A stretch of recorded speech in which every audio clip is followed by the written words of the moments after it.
고백하는 일들이고 믿는 사실이지만 하나님의 세상을 창조하셨지 않습니까? 하나님의 세상을 창조하셨다라는 것은 하늘과 땅과 그 위의 모든 것들을 하나님이 창조하신 것이죠. 그래서 모든 것은 다 하나님의 소유가 됩니다. 그렇게 하나님이 온 우주 만물을 창조하시고 그리고 하나님의 형상을 닮은 인간을 만드셨습니다.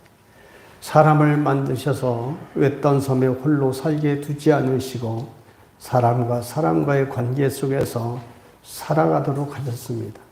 그래서 우리 인생을 가만히 돌아보면 우리 인생이란 한마디로 말하면 관계다라고 말할 수 있습니다.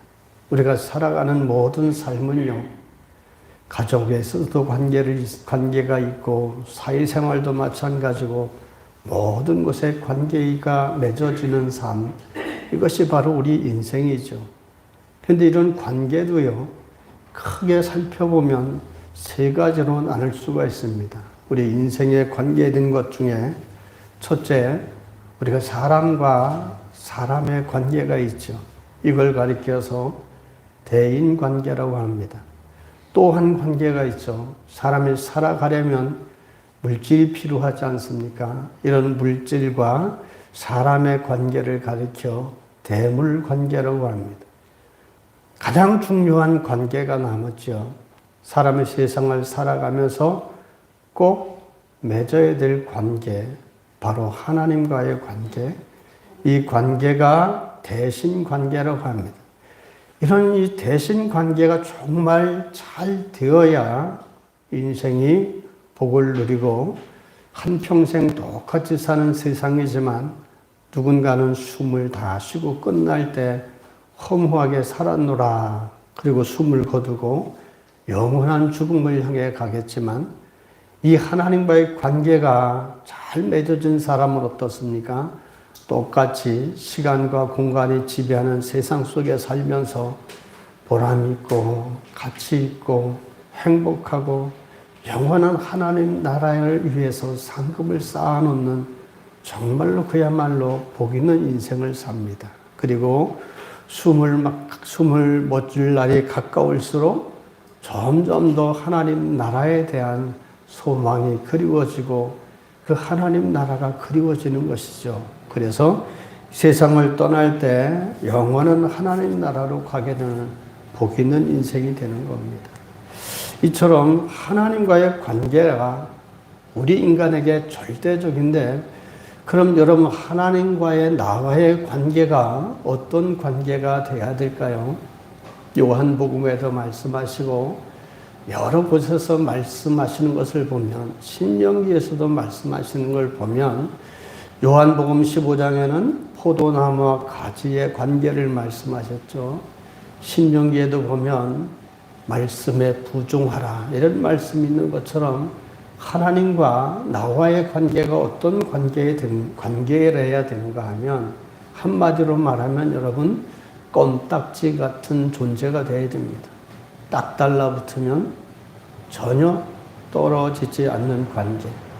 하나님과 이런 관계가 바로 아주 친밀한 관계라고 하죠.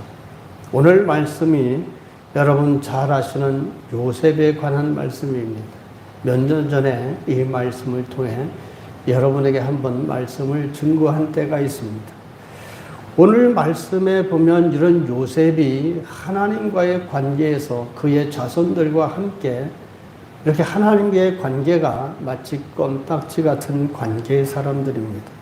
아무쪼록 오늘 말씀을 통해서 여러분들의 시작을 통해서 여러분의 가족과 자녀들이 하나님께 이렇게 딱 붙어 있는 삶이 되어서 여러분들 모든 가문이 복되고 아름다운 인생을 살아가는 그런 가문들이 되시길 주님 이름으로 축복합니다. 오늘 말씀은 야곱이 이제 세상을 떠날 날이 가까워졌습니다. 가까워지다 보니까 12명의 아들들에게 마지막 축복 기도를 해줍니다. 그 내용이 49장 1절로부터 쭉 나오죠. 자기 생애의 마지막 순간에 아들 한 사람 한 사람에게 이 야곱은 축복을 해줍니다. 그 내용이 49장 전체의 내용인데 이 야곱의 축복 기도는 인간적인 축복의 기도가 아닙니다. 이것은 단순한 기도가 아니라 성령의 감동을 통해 하나님께 계시받은 대로 축복하는 기도입니다. 그래서 이런 기도를 가리켜 예언적 축복 기도다 이렇게 말씀을 합니다. 이때 야곱의 축복 기도를 여러분이 쭉 살펴보시고 또 그 각 아들들에게 축복을 빌어준 것이 어떻게 성취되었는가를 여러분들 성경을 많이 읽어보신 분들은 아실 겁니다. 그런데 야곱의 축복 기도를 보면요, 아주 특별한 내용이 나옵니다. 특별한 것이 바로 유다와 요셉에 관한 기도가 특별합니다. 이것은 두 아들 유다와 요셉뿐만이 아니라 그 자손들, 즉 유다 지파와 요셉 지파에 관한 내용이죠. 근데 여러분, 야곱의 큰아들, 맏아들이 누구죠? 루벤 아닙니까? 루벤입니다. 그런데 이 맏아들에게 주어지는 장자의 축복이 맏아들에게 가지를 않는다는 겁니다. 맏아들에게 이 장자의 축복이 가지 않는 이유는 루벤이 하나님 앞에서 또 아버지 야곱 앞에서 큰 죄를 지었기 때문에 그런 장자권을 빼앗기고 그 축복권이 빼앗깁니다. 그럼 이 맏아들 루벤에게 가는 장자의 축복권이 누구에게로 갔을까요? 제가 왜 유다와 요셉을 말했겠습니까? 유다에게, 넷째 아들인 유다에게 장자의 영적인 장자권이 주어집니다. 그 내용이 바로 8절로 12절까지의 내용입니다. 그 내용이 뭡니까? 바로 이스라엘의 왕과 메시아 예수 그리스도가 유다 지파에서 날 것을 예언해 줍니다. 사자라는 말은 왕, 는 다윗과 그 후손을 상징하고 실로라는 말은 평화의 왕으로 오실 예수 그리스도를 가리킵니다. 그게 8절로 12절에 나오지 않습니까? 또 11번째 아들인 요셉에게는 무슨 축복이 주어졌습니까? 육적인 장자권이 주어졌습니다. 이런 축복, 야곱의 축복을 우리 한번 살펴보시죠. 유다에게 이런 영적인 장자의 축복을 하신 것이 신약 시대에 이르러서 이루어지지 않았습니까? 유다의 자손으로 누가 오셨죠? 영원한 왕이신 예수 그리스도가 오셨습니다. 그대로 이루어졌습니다. 그러면 육적인 장자권의 축복을 준 요셉은 어떻습니까? 요셉에 대한 장자권의 축복이 다른 형제들보다 많은 복을 하나님께로부터 받도록 역사해 주셨고 그 축복해 주었고 그대로 요셉의 일생과 그의 후손들을 통해 이루어진 것을 볼 수 있습니다. 그러면 오늘 우리가 중점적으로 살펴볼 것은 야곱이 요셉을 축복하며 기도한 내용입니다. 다른 건 다 몰라도 여러분 22절 말씀은 꼭 기억하십시오. 여기에 요셉에 대한 축복의 핵심이 다 들어있습니다. 우리 22절 같이 한번 보겠습니다. 시작. 요셉은 무성한 가지 곧 샘 곁에 무성한 가지라 그 가지가 담을 넘었도다. 여러분 이 한 말씀이지만 한 구절이지만 이걸 분석해 보세요. 분석해 보면 세 개의 축복이 주어져 있습니다. 첫째가 뭡니까? 무성한 가지. 그 다음에 샘 곁에 심어져 있고, 그 다음에 그 가지가 무성해서 어떻게 되죠? 나중엔 담을 넘었다. 점점 더 확장되어지는 복. 남에게 이로움을 주고 많은 것을 도와줄 수 있는 그런 복이 요셉에게 주어졌습니다. 이대로 하나님의 역사하셔서 요셉의 가문이 또한 그렇게 되었죠. 샘 곁에 가지라는 것은 무슨 의미인가 하면 이것은 여러분 하나님과의 영적인 연합관계를 말합니다. 무성한 가지란 열매가 주렁주렁 열려있는 동굴을 의미하죠. 그래서 샘 곁에 무성한 가지란 여기서 중요한 것은 여러분 이 무성한 가지가 동굴이 많이 일어서 열매가 주렁주렁 달리려면 가지가 중요한 것이 아니라 뭐가 중요하죠? 샘 곁이 중요한 겁니다. 샘이란 물이 있지 않습니까? 가물거나 어떠한 경우로도 마르지 않고 끊임없이 생명수를 공급해주는 샘이 그 곁에 심겨진 나무. 이게 복이 있는 것이죠. 샘이란 멈추지 않고 솟아나는 것을 말하는데 그럼 이 샘이라는 것은 어떤 것을 말하는가 하면 하나님께 연결되어 있는 신령한 은혜를 말합니다. 즉 하나님과의 영적인 연합관계, 스피리추얼 펠로우십이라고 하죠. 내가 하나님과 영적으로 하나가 되어 있는 연합된 관계를 말합니다. 왜 이런 말씀을 드리는가 하면 하나님이 인간을 창조하셨다라고 제가 서두에 말씀드렸죠.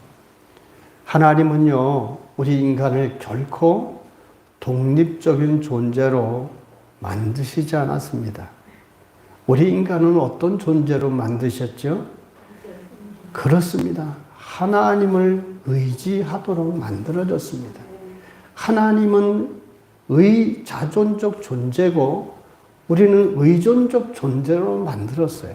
인간은 원리가 그겁니다. 그래서 세상에 태어나서 하나님을 의지하고 살아갈 수밖에 없도록 만들어 놨는데 사람들이 그걸 모르고 살기 때문에 어떻습니까? 아무리 많은 것을 가져도 공허하고 많은 것을 누려도 만족하지 못하고 하나님이 채워야 될 빈 공간을 가지고 살아가기 때문에 불행한 겁니다. 이 하나님으로부터 우리 인생이 이렇게 창조되었기 때문에 필연적으로 우리는 하나님으로부터 생명과 은혜의 공급을 받고 살아가야 됩니다. 이것이 하나님과의 원만한 관계고 인생을 살아가는 제일 원칙이지요. 근데 이게 깨졌습니다. 뭘로 인해 깨졌죠? 하나님께 아담이 범죄함을 통해 하나님과의 관계가 끊어졌습니다. 여러분, 생명의 근원이신 하나님과 관계가 단절되었다. 내게 날마다 힘과 용기와 새 힘을 주시고 소망을 주시는 하나님과의 관계가 단절되었다. 그 심령이 있는 게 뭐밖에 없을까요? 절망과 낙담과 우울증과 이런 것밖에 안 옵니다. 하나님과의 관계가 단절되면 마치 나무의 가지가 끊어져서 시드는 것처럼 인간은 점점 그 영혼이 메말라 가게 되어 있습니다. 영혼이 메말라 가니까 육신에 여러 가지 문제들이 생깁니다. 질병이 생기고 마음의 병이 생기고 사람과의 관계가 원만해지지 못하고 그러다 보니까 이 사람들이 어떻게 합니까? 술과 마약과 이런 것으로 만족하려고 합니다. 점점 더 파멸로 가는 겁니다.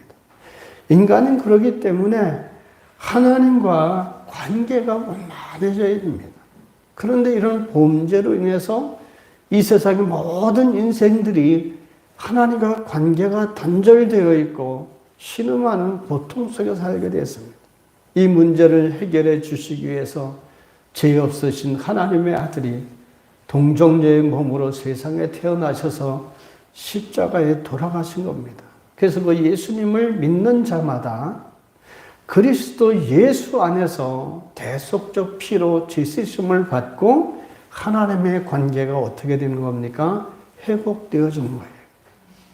그것을 위해서 주님이 오셨습니다.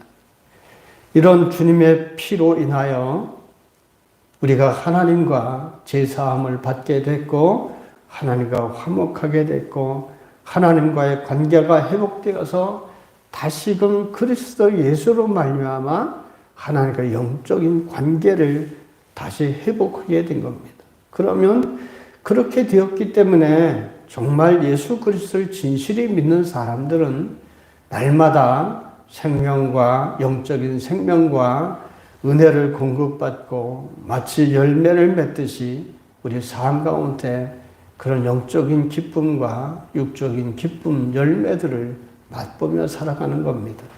그렇기 때문에 예수님을 믿지 않고는 알지 못하는 기쁨들, 세상 사람들은 알지 못하는 기쁨을 우리가 누리지 않습니까? 이게 바로 영적인 관계 회복에서 오는 겁니다. 이 같은 원리가요, 성경 여러 곳에 있지 않습니까? 서두에서도 말씀드린 것처럼 하나님과 인간의 관계가 어떻게 해야 되는지에 대해서 오늘 레위기에도 보면, 에레미야도 보면 에레미야 17장 7절로 8절에 보면 이런 말이 있습니다. 그러나 무릇 여호와를 의지하며 여호와를 의뢰하는 그 사람은 복을 받을 것이라. 그는 물가에 심어진 나무가 그 뿌리를 강변에 뻗치고 더위가 올지라도 두려워하지 아니하며 그 잎이 청청하며 가무는 해에도 걱정이 없고 결실이 그치지 아니함 같으니라. 또 예수님이 대표적으로 요한복음 15장에도 말씀하셨지 않습니까? 15장 4절로 5절에 보면 주님이 이렇게 말씀하셨습니다. 내 안에 거하라. 나도 너희 안에 거하리라. 가지가 포도나무에 붙어 있지 아니하면 스스로 열매를 맺을 수 없음 같이 너희도 내 안에 있지 아니하면 그러하리라. 나는 포도나무요 너희는 가지라. 그가 내 안에 내가 그 안에 있으면 사람의 열매를 맺나니 나를 떠나서는 너희가 아무것도 할 수 없음이라. 이렇게 주님도 말씀합니다. 여러분, 그러면 우리가 가지라면 우리가 가지가 할 수 있는 최선이 무엇일까요? 가지가 할 수 있는 최선이고 가장 우선시해야 될 게 뭐겠습니까? 원줄기에서 떨어져 나가지 않도록 꼭 붙어 있어야 되는 겁니다. 그래서 여러분 기억하기 좋으라고 제가 껌딱지 얘기한 겁니다. 신발 바닥에 길가에 가다 껌이 달라붙으면 안 떨어지잖아요. 가끔 어떤 성도님들이 신발 바닥에 이 껌이 붙은 거 모르고 교회에 들어오면 이 교회 바닥이 하얗잖아요. 여기저기 묻어 있어서 제가 그 이튿날은 칼로 그거 다 긁어내느라고 애를 씁니다. 마찬가지예요. 우리가 그렇게 최선을 다해야 돼. 내가 하나님과의 관계가 소원해지지 않고 하나님과 나 사이가 원만해지고 늘 하나님과 소통하고 영적인 것이 교제가 이루어지고 그래서 신령한 기쁨이 있고 하나님이 주시는 믿음이 충만해지고 내게 하나님 주시는 용기가 늘 충만해서 할 수 있게 되고 이런 것들이 충만해져야 됩니다. 이것이 우리가 최선의 노력을 해야 되는 그런 내용입니다. 또 그뿐 아니라 신명기 30장 20절에도 우리에게 이 말씀을 해주십니다. 네 하나님 여호와를 사랑하고 그의 말씀을 청종하며 또 그를 의지하라. 여러분 우리 따라해 봅시다. 네 하나님 여호와를 사랑하고 그의 말씀을 청종하며 또 그를 의지하라. 세 가지를 말씀하죠. 하나님을 어떻게 하라고요? 사랑하라. 이 사랑은 어떤 사랑입니까? 마음을 다하고 힘을 다하고 목숨을 다하고 뜻을 다하는 사랑입니다. 이 사랑이 항상 우리에게 있어야 돼요. 하나님이 최고의 사랑, 내 모든 것보다 하나님을 우선시 사랑하는 것, 목숨을 바쳐서 사랑할 수 있는 이 사랑, 이거 우리가 해야 될 몫입니다. 그리고 또 어떻게 하라고 했죠? 말씀을, 하나님의 말씀을 청종하라. 청종하라는 말은요, 개역 성경에 보면 부종하라, 부종하라 이런 뜻입니다. 부종하라는 것은 따를 부와 쫓을 종자를 써서 따르고 지키라는 것이죠. 그리고 그 하나님을 어떻게 하라고 그랬습니까? 의지하라. 세 가지 꼭 가져야 됩니다. 하나님을 사랑하고 말씀을 청종하고 그를 의지하는 것. 이건 누가 해야 될 몫입니까? 우리가 해야 될 몫입니다. 매일 일상에 살면서 이렇게 해 나가는 것이 그게 뭐 하는 거라고요? 하나님께 껌딱지처럼 붙는 겁니다. 우리가 이런 삶을 살아가야 하나님과의 관계가 아주 딱 달라붙어 있는 거죠. 그래서 왜 목회하시는 목사님들이 기도하라, 말씀을 읽어라, 예배에 참석해라. 누구를 위해서예요? 여러분들이 그렇게 하나님과의 관계가 아주 껌딱지처럼 붙기를 원해서 그러는 겁니다. 그렇게 되면 어떻게 된다는 거예요? 복된 인생이 된다는 겁니다. 오직 하나님께 우리가 붙어 있으면 그것이 뭐와 같은가 하면요. 요셉의 나무가 가지가 무성해서 열매가 주렁주렁 맺히게 되는 이유가 어디에 심어졌기 때문이죠? 샘 곁에 심어져 있기 때문이죠. 마찬가지로 샘 곁에 심어져 있다는 것처럼 우리가 하나님을 사랑하고 말씀에 청종하고 하나님을 의지하기 위해 쓰는 노력, 이 노력이, 이 붙어 있는 노력이 샘 곁에 심어져 있는 것과 같은 삶을 살게 하는 겁니다. 그래서 그렇게 하면 우리 삶 가운데 무성한 가지, 열매가 주렁주렁한 것처럼 그런 풍성한 하나님의 복이 임합니다. 아무쪼록 여러분 육신의 게으름을 쳐서 정말 부지런히 하나님을 섬겨보십시오. 부지런히 하나님 말씀을 듣고 부지런히 하나님을 청종하고 의지하고 사랑하는 삶을 사십시오. 그러면 여러분 우리 마음에서부터 변화가 일어납니다. 기쁨이 넘치고요. 하나님에 대한 감사가 넘치고요. 세상에 줄 수 없는 기쁨과 행복이 넘칩니다. 여기서부터 변화가 되면서부터 육신의 건강도 회복되어지고 삶의 모든 구석구석에 하나님의 은혜가 임해서 가지에 주렁주렁 매달린 열매 같은 그런 인생이 되는 겁니다. 아무쪼록 여러분 이런 샘 곁에 심겨진 요셉의 가지처럼 열매가 풍성한 그런 삶을 사시길 주님 이름으로 축복합니다. 또 요셉은 어떤 나무라고 했습니까? 무성한 가지라고 했죠. 여기서 무성한 가지란 두 가지를 의미합니다. 하나는 풍성함을 의미하고 하나는 안전한 축복을 의미합니다. 샘 곁에 무성한 가지가 25절을 우리 한번 볼까요? 우리 25절 같이 봅니다. 내 아버지의 하나님께로 복을 말미암나니 그가 너를 도우실 것이요 전능자로 말미암나니 그가 내게 복을 주실 것이라. 위로 하늘의 복과 아래로 깊은 샘의 복과 젖먹이는 복과 태의 복이로다. 아멘. 여기서 하늘의 복은 뭘 가리키는가 하면요, 비와 햇빛과 공기를 가리킵니다. 아래의 복은 물의 근원인 샘의 원천을 가리키죠. 왜 이런 복이 복되느냐 하면 이스라엘의 그 지형이 그렇습니다. 이스라엘은 우기가 짧고 건기가 길죠. 비 오는 날은 짧고 비 안 오는 날이 굉장히 깁니다.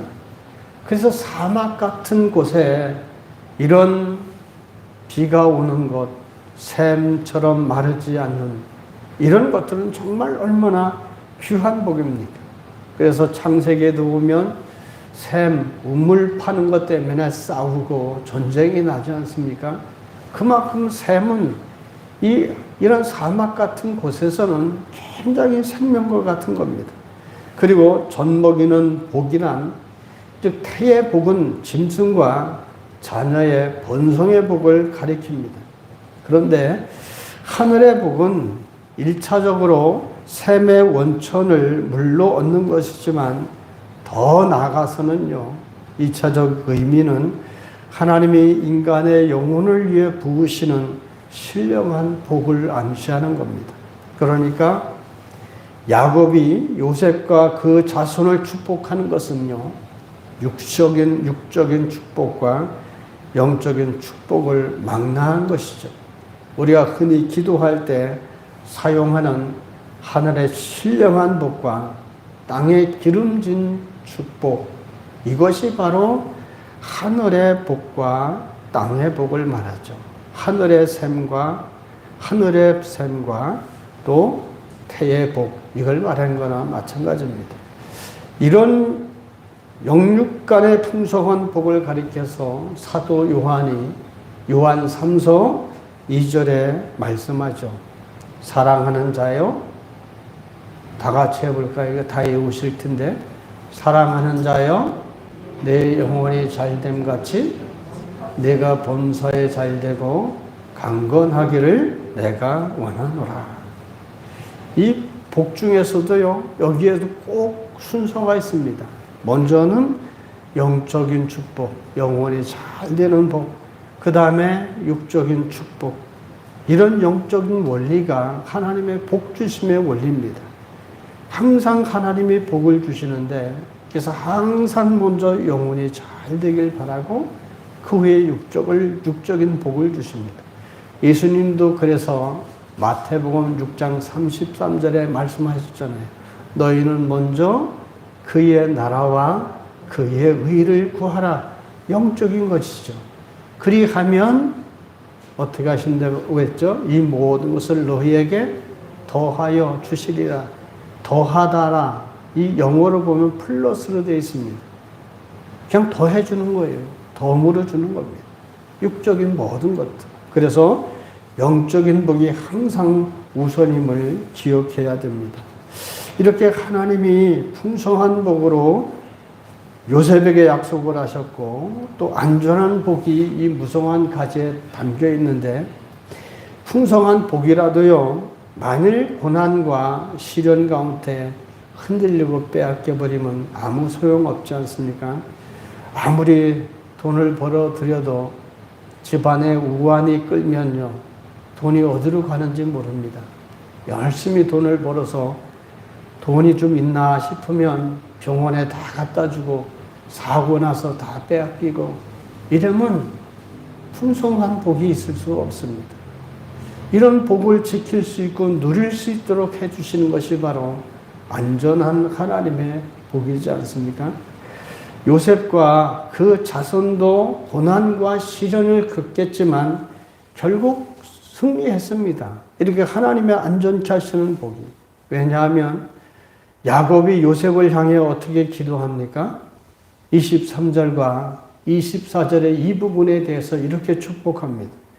우리 23절과 24절을 같이 보죠.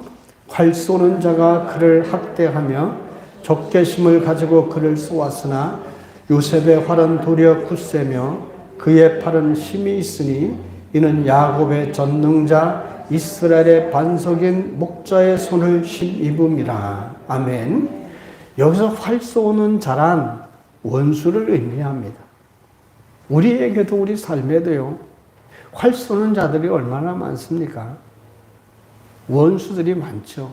질병도 원수고 여러 문제를 일으키게 하는 것들도 다 우리를 못 살게 하는 원수입니다. 요셉도 그의 삶을 보면 핍박하는 사람들이 얼마나 많았습니까? 형제들이 미워해서 노예 상인에게 팔아버리지 않았습니까? 보디발의 집에 가서도 잘 있다가 보디발의 부인 때문에 누명 써서 감옥에 가지 않았습니까? 그런데 요셉은 그 모든 것을 겪으면서도 하나님에 대해 원망하지 않았습니다. 주어진 상황 속에서 항상 어떤 상황이 되든 그의 삶을 보면 하나님을 의지하고 흔들리지 않고 항상 성실하게 살았습니다. 그랬더니 이 모든 원수들을 하나님이 물리치시고 감옥에서 하나님이 요셉이 총리가 되는 그런 하나님의 역사가 있지 않습니까? 그가 그런 시련 속에서도 하나님께 그렇게 붙어 있었기 때문에 하나님이 그런 고난 속에서도 그를 연단과 훈련을 통하여 애굽의 지도자를 삼으신 겁니다. 그렇기 때문에 이런 어떤 경우에도 하나님 앞에 붙어 있는 사람들에게 주시는 약속의 복이 로마서에서도 나옵니다. 로마서 8장 35절과 37절에 이렇게 말씀하시죠. 누가 우리를 그리스도의 사랑에서 끊으리요? 환난이나 곤고나 박해나 기근이나 적신이나 위험이나 칼이라. 그러나 이 모든 일에 우리를 사랑하시는 이로 말미암아 우리가 넉넉히 이기느니라.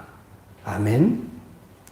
삶 곁에 무성한 가지와 같은 사람은 이처럼 고난 속에서도 결국은 승리하게 되어 있습니다. 아무쪼록 우리 모두 하나님께 꼭 붙어서 어떤 시련과 역경을 이겨내고 꼭 승리하시길 주의 이름으로 축복합니다. 그럼 세 번째로 요셉에게 주어진 축복이 22절에 보면 담장을 넘는 가지라는 복을 줍니다. 담장을 넘는다라는 이 복의 의미는 축복이 요셉에게 주어지는 축복이 확장되어지고 나누어짐을 말합니다. 그 가지가 담을 넘었다. 이것은 풍성한 복을 받는 데서 멈추는 것이 아니라 왜 담을 넘었다라고 표현합니까? 다른 사람과 나누고 갈수록 더 풍성해지는 확장인 것을 의미하는 거죠. 이게 바로 요셉과 그 자손을 축복하시는 하나님의 목적이 바로 이겁니다.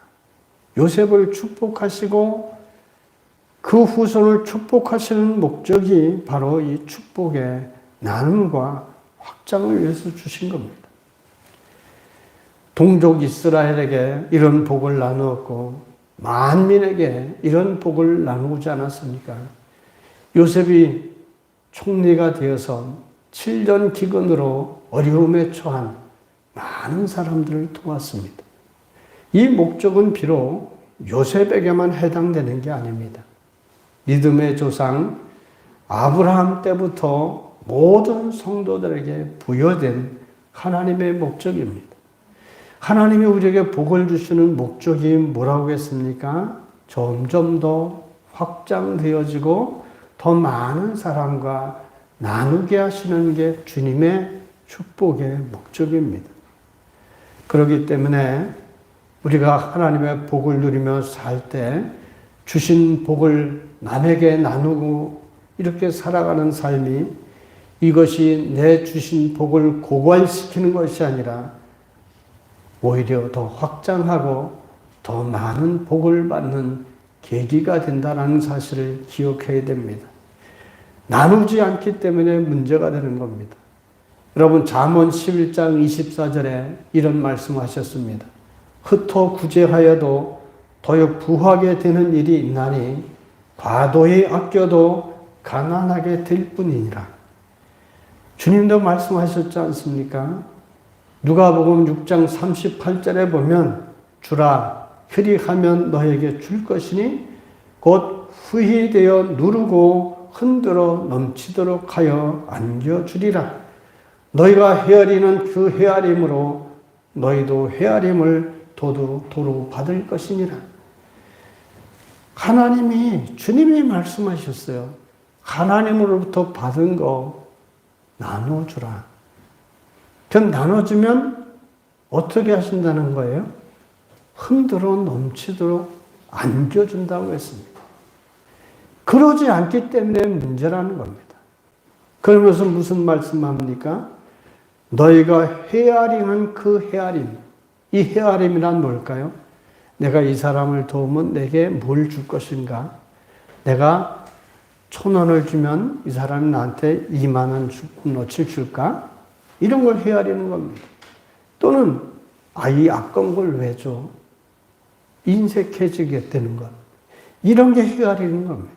근데 그 헤아림으로 끝나는 게 아니라 헤아림을 너희가 도로 받을 것이다. 누가 헤아린다는 거예요? 하나님이. 우리에게 내가 하나님의 하나님에 대하여 인색한 만큼 하나님이 우리에게 인색하게 대하신다는 겁니다. 이것을 우리가 꼭 기억해야 됩니다. 그렇기 때문에 여러분, 주님이 주시는 이 축복은 내 삶에서 끝나는 것이 아니라 이 내 삶을 통해 점점 더 확장되어지고 퍼져나가게 해야 됩니다. 확대 재생산되는 축복이죠. 그렇기 때문에 우리는 이제부터 내가 받는 것만 생각하지 말고 주는 것과 나누는 것을 생각해야 됩니다. 이게 복음의 역설적인 진리라고 하지요. 점점 더 갖고 움켜질수록 부자가 될 수 있는데 주님은 뭐라고 말합니까? 자꾸 나누어 줄수록 부자가 된다는, 세상에서는 정반대 아닙니까? 그렇게 살아가는 것이 끊임없이 부어주는 것이라 했습니다. 큰 저수지에 물을 한 대박 뜬다고 그 저수지에 물이 마릅니까? 한 대박 뜨면 또 다른 샘이 채워주지 않습니까? 우리는 하나님에게 잇대어 있는 인생들입니다. 하나님을 향하여 풍성한 복의 근원을 가진 사람들이 우리이기 때문에 될 수 있으면 여러분 나누고 복된 삶들을 살아가야 됩니다. 그러면 하나님이 더 점점 잘 되는 확대 재생산되는 그런 복을 우리에게 주시는 겁니다.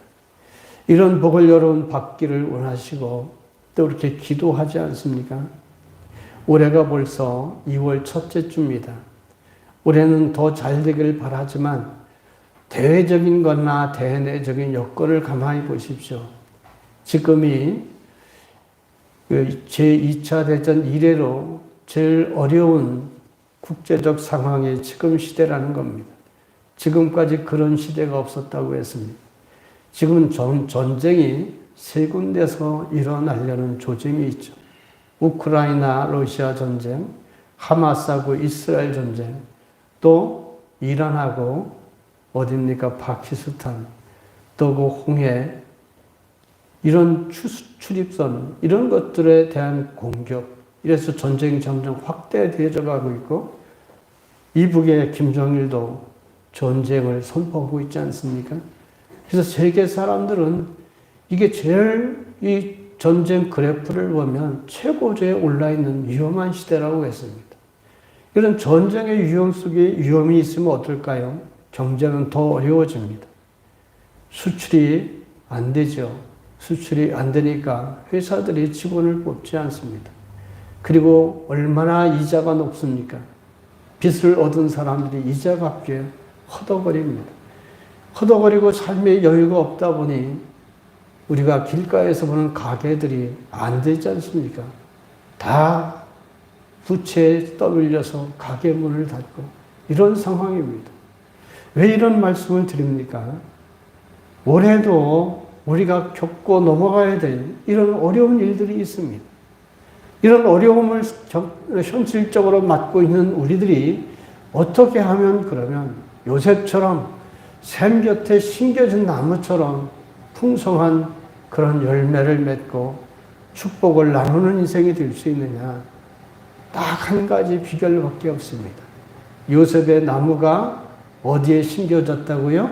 샘 곁에 심겨졌다. 샘 곁에 심겨졌다라는 것은 하나님으로부터 신령한 은혜가 멈추지 않는 삶을 산다. 다시 말하면 여러분, 올해도 여러 가지 어려운 일들이 있지만 우리가 이 어려운 세상 속에서도 주의 특별한 은혜와 복을 누리며 살아가려면 어떻게 해야 됩니까? 하나님께 껌딱지처럼 꼭 붙어있는 삶을 살아야 됩니다. 그 애씀과 노력이 뭐라고요? 하나님을 뭐죠? 하나님을 사랑하고 하나님의 말씀에 청종하고 그리고 하나님을 의지해야 됩니다. 이것은 우리가 해야 될 몫이에요. 누가 해주지 않습니다.